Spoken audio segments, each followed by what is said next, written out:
Update. I believe my parents resent me for starting my own family. Original post. I had somewhat of a revelation this weekend. I'm still processing how I feel about it and considering if I should confront my parents. Anyway, I, 40 male, came from a big family. I'm the second oldest of 9 kids.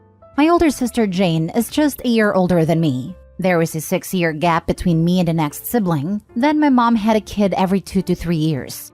Since Jane and I were the oldest, we always helped with the little kids and the chores around the house. In fact, it was common for my parents and other adults to refer to us as Jane and Opie and the kids. It's like Jane and I were not considered children. It's more like we were 2 other adults living in the house.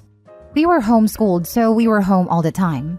Part of my job is that I would wake up, make breakfast for the kids, then get them started with their school or activities before I started my own schoolwork. Jane would sleep in because she was more of a night owl, and it was her job to help at night with the baby because there was always a baby. Jane and I did most of the chores around the house. We took turns either cleaning the kitchen or doing the laundry, of which there was a lot. I did all the guy stuff, like mowing the yard and taking out the trash. As I got older, I would delegate some of these chores to my younger brothers, but it was still my responsibility to make sure it got done. Once I was old enough to drive, I would run errands and take the kids everywhere. I can't tell you how many times I would take the kids to things like playdates or doctor's appointments. I would often tuck the kids in bed and tell them stories. To me, these things were all just normal, but looking back on it, I was more like a second dad to the kids than a brother. Jane and I did have a lot of freedom as teenagers to go out with our friends if the chores were done.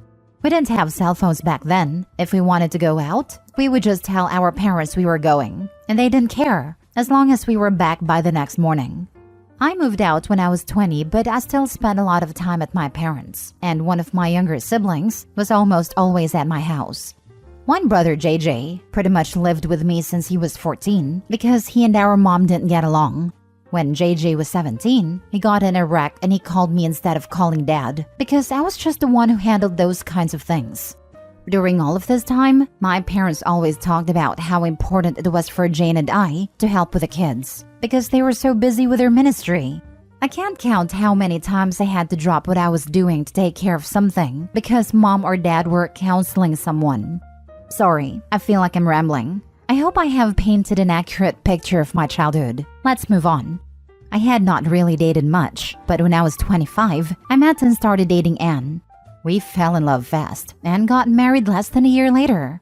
My younger siblings love Anne. She's a great cook and hostess. Our house became the hangout spot.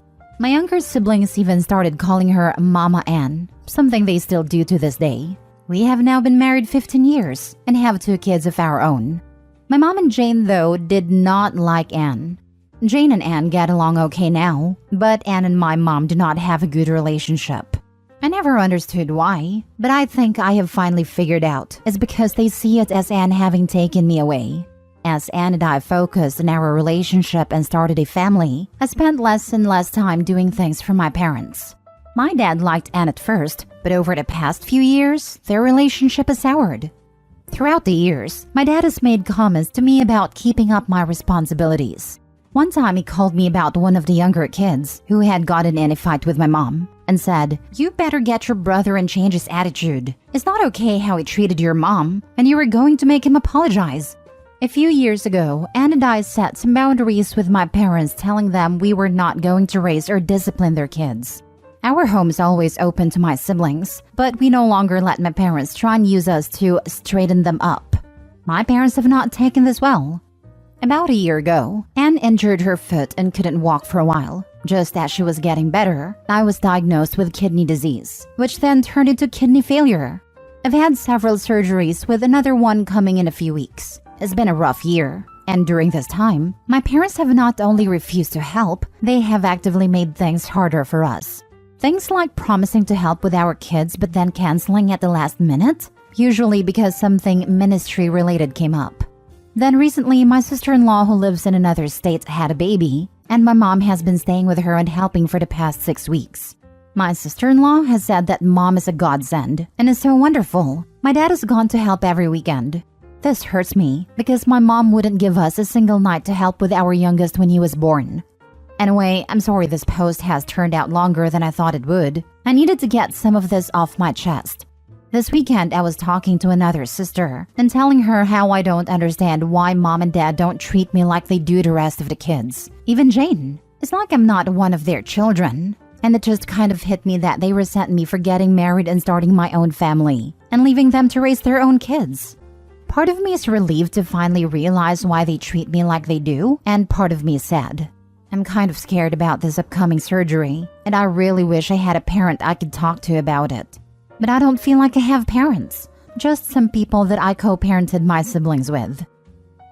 Now for the top comments before reading the update. Your parents used religion as an excuse not to parent. Extremely bad parenting, and it was wrong expecting you to do the job they should have been doing. Your parents need a wake-up call about their selfishness. Hit them hard with what they have done wrong, then go no contact, as you don't need that kind of negativity in your life. That's hard to hear, but you might be right. Those selfish, horrible people who used and enslaved you do not deserve to have a relationship with you. How nice it would be if their congregation heard about how they treated you as a slave and now won't lift a finger to help you. How unchristian of them. You should write a book. Maybe your younger siblings can help you, where your own parents failed you. I had a friend in a family of 10 kids. They were very religious, but not homeschooling. I'm not even against homeschooling. It's just that a lot of parents don't follow through and just use the kids for errands at home. Anyway, the 2 oldest were the caretakers for the rest. The oldest left a family and they have cut her off. I think you are absolutely correct in assessing their view. I was the oldest of 9 in a homeschooling family, and I'm honestly surprised that Opie was just as much a caretaker as Jane. In many families like mine, and I knew a bunch of them, many even bigger than mine, the oldest male is a magical unicorn being who can do whatever he wants and be supported, while the oldest female deals with absurd expectations of living their lives as a martyr for the sake of their family's well-being. I don't wish the experience Opie described on anyone. However, the thing I noticed that surprised me is that, at least his parents were equally crappy to both Opie and Jane. I'm so sorry, Opie. It's also unfair. Your parents basically cranked out babies for you and Jane to raise, while they got to look pious with their ministry. But at least your siblings love and value you. You and Anne sound wonderful. Anne is the most amazing person ever. I love her so much. I think she is more of a mom to my siblings than our mom ever was. Now for the update. Thanks to everyone who engaged with my last post. It has been therapeutic. This post is a brief update and then I will answer some questions. So, I spoke with my wife Anne about it last night. I said something along the lines of, I've realized that my parents resent me for starting my own family and not helping them as much, and that is why they treat me so differently. And I think you've been trying to gently tell me this for years, but I was too dense to get it. We were sitting in the bed at a time, and she leaned over and patted me on the head and said, "You are so pretty." I laughed for like 10 minutes. It was a great emotional release. A lot of you said she sounds wonderful, and she really is. I just can't express how much I love her. About Jane, my older sister. Jane did get married and start a family about 2 years after I did. Jane and I had a falling out and didn't speak for several years, but we are okay now, just not very close. Our falling out was more about religion than anything. She is very religious like my parents, while I am not. I am religious and we attend church, but it's not our whole life like it is for my parents and Jane. Younger siblings. The youngest is 22, so they are all adults now. The second to the youngest passed away several years ago, so there are 8 of us now. I am very close with all of my younger siblings. They still come hang out at my house all the time and they are all great aunts and uncles to my kids. All of them, including Jane, are upset with how my parents treated me this past year. Help with my kids. While I am disappointed in my parents for not helping, I do not need their help. Anne and I have close friends, plus we both have siblings that help. Anne's parents live far away, but they help when they can. We really are okay, and feel very blessed and loved with all the help we have received. Therapy. Part of my kidney treatment plan includes access to a therapist, and I love her. She has been great in helping me learn to live with an illness. I'm not sure if she's the right person to speak with about my parents, but I will ask her and see if she can refer someone if not. I will wait until after my surgery to bring this up, as I need to just focus on that right now. Setting boundaries. When I say my parents won't help, it's not that they say they won't help. It's that they offer to help, and then they either bail at the last minute or they change the plan so much that it causes Anne and I a lot of stress. A few months ago, Anne was sick and my mother offered to pick our kids up from school. It's a long story, but she kept changing things and making it very complicated, and my youngest ended up being left alone for a little while, and he got scared. After that, I had a harsh talk with my parents and told them how disappointed I was in them, and how I needed to focus on my health, and they were making things worse. I told them they are not allowed to take my kids anywhere, and they are not allowed to just drop by at my house, and in fact, they were not even allowed to offer to help. Because my mom doesn't take no for an answer and will nag until she wears me down. My parents were mad about this, but all 7 of my siblings took my side and rallied about me, and so my parents have respected that so far. Going no contact. A lot of people recommended going no contact, but I don't want that. I still love my parents, even though they have not been great parents. My kids love them too, and I don't want to take that away. They're good grandparents when they show up. I don't think my parents are awful people. I think they had this vision of how they wanted to have this big family and this big ministry, and I think they just didn't realize the responsibilities they put on Jane and I. I have spoken to them in the past and expressed how it was messed up that they put so much on us as kids, and they have apologized. Putting my parents on blast at their church. Several people recommended going to their church and telling people how they have treated me. You don't understand this church. They would praise my parents for putting God and a ministry above everything else. These super religious people are crazy. I guess that's it for now. My surgery is in less than 2 weeks, so I'm going to focus on that. I'm going to put this thing with my parents on the back burner, and later I will decide what, if anything, I'm going to do. Thanks again to everyone for your comments. It has really helped me work through some feelings. Make sure you have a will set up, and your wife is POA, and that in no way if you pass after the surgery that your parents can claim anything of yours, including access to your children. Great advice. We got a will a few years ago. Good. I'm sorry that you have to think about that, but at least you're prepared. I hope the surgery goes well and you feel better. Not a therapist myself, but rather integrated with someone dealing with issues. You may want to bring this up with her just to give her background information and get the referral process started. A simple, I know we don't have time to deal with this now, but some background information on me is ... Once we get to a slightly less busy time, I'd like to get a referral to someone appropriate for this issue. Knowing about these issues may impact how they deal with your current issues, and referrals can take forever to process. Okay, I will do that. I'm meeting with her on Monday. I will bring it up. Thanks. I'm going to say something you should repeat to your therapist. Having part-time good parents mean they were all the time bad parents.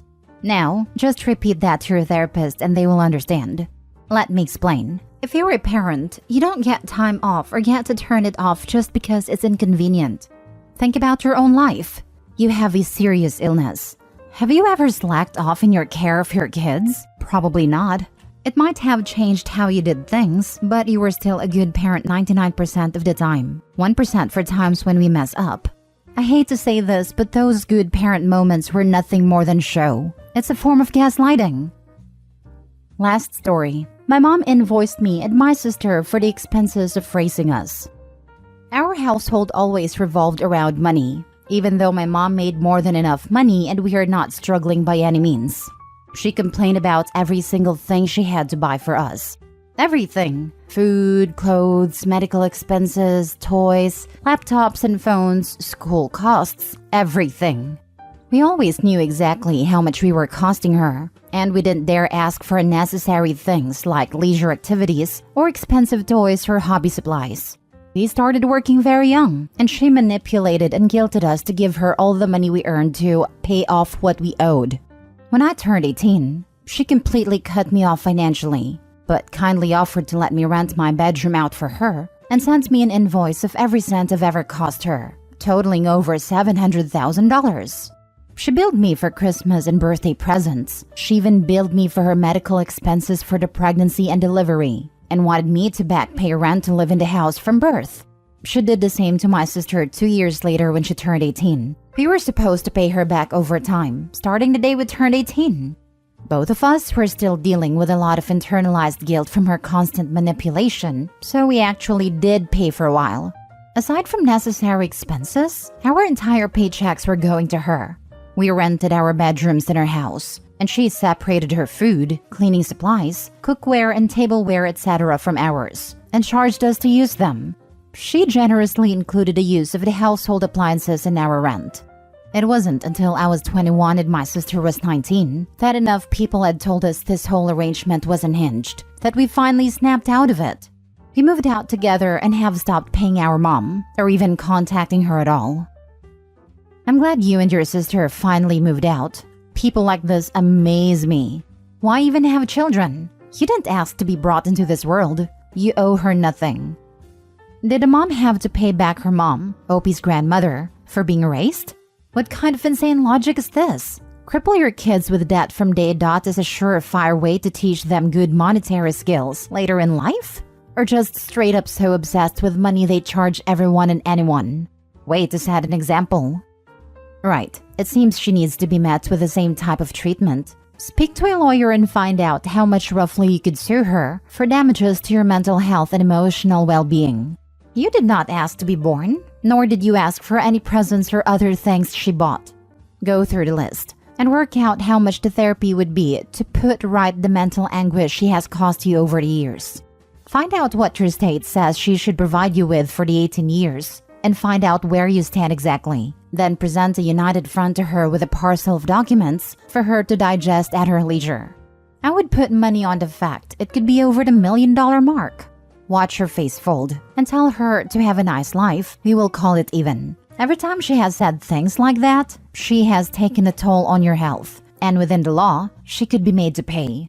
The last thing she would expect is that. I wish you both a lovely life the heck away from her negative crap. We don't have enough money to sue, and she knows that. She's a lawyer, so I can't imagine a world where we'd win this kind of lawsuit against her.